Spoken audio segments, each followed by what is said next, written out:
नमस्कार. आज आपण रफल स्लीव्ह बघणार आहोत. त्याच्यासाठी मी उंची 12 इंच घेतलेली आहे. खरं तर 13 इंच लागते आणि खाली मी असं उंच 13 घेतलेलं आहे आणि 12 घेतलेलं आहे सॉरी आणि असं 7 इंच आणि इकडं समोरील बाजूला 4 इंच आणि हे 4 इंच आणि 7 इंच यांचा असा लाईन आखून घ्यायची आणि कट करून घ्यायचं आहे.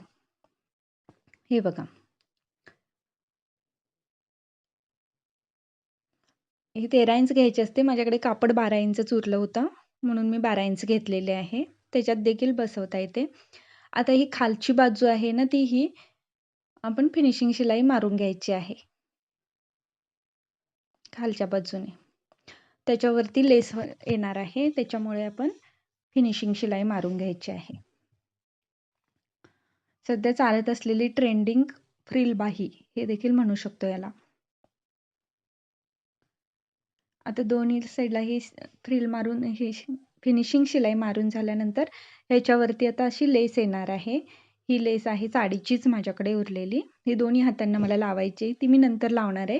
तर या बाजूने पहिल्यांदा ह्याला अशा चुन्या घालून घ्यायच्या आहेत. जी मोठी बाजू आहे त्या बाजूने स्टार्ट करायच्या आहेत आणि छोट्या बाजूपर्यंत पूर्ण दोन्ही साईडला चुन्या घालून घ्यायच्या आहेत छोट्या छोट्या. हे पहा अशा.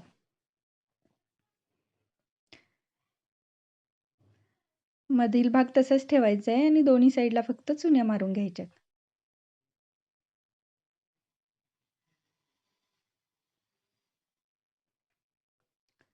आणि आता मध्ये कट्स मारून घ्यायचे.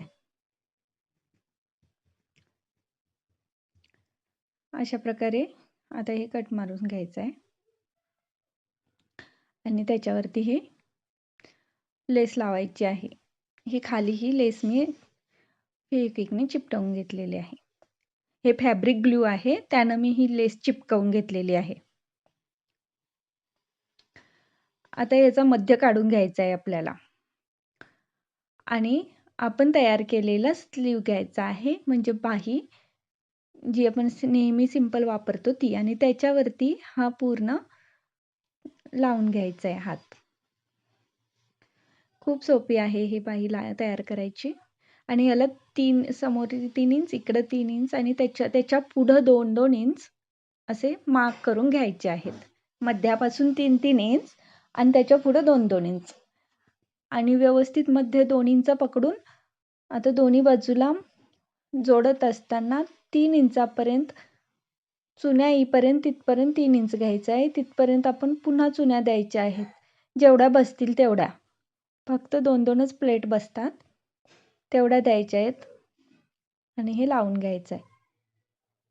अशा प्रकारे दोन्ही बाजूला लावून घ्यायचं आहे. म्हणजे मध्यापासून टोटल 5 इंचावरून स्टार्ट करायचं आहे आणि उरलेल्या कापडामध्ये प्लेट्स घालून घ्यायच्या आहेत पुन्हा.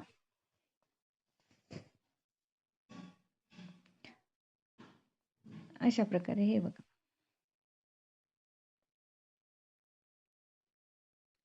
आता ही तयार झालेली आहे फ्रिल बाही. तर तुम्हाला ही कशी वाटली? करायला खूपच सोपी आहे आणि ही सेम अशीच आपण कायम जोडतो त्याप्रमाणे ब्लाऊजला जोडून घ्यायची आहे. खूप सोपी आहे.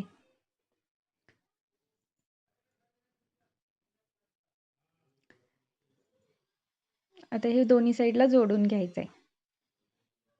मी खूप सोप्या पद्धतीने दाखवायचा प्रयत्न केलेला आहे. जर तुम्हाला व्हिडिओ आवडला असेल तर माझ्या चॅनलला सबस्क्राईब करा आणि व्हिडिओला नक्की लाईक करा. आणि बाहीची डिझाईन कशी वाटली तुम्ही मला कमेंट करून सांगू शकता. थँक्यू. अशा प्रकारे लावून ही आपली बाही तयार झालेली आहे. तुम्हाला कशी वाटली मला कमेंटमध्ये नक्की सांगा.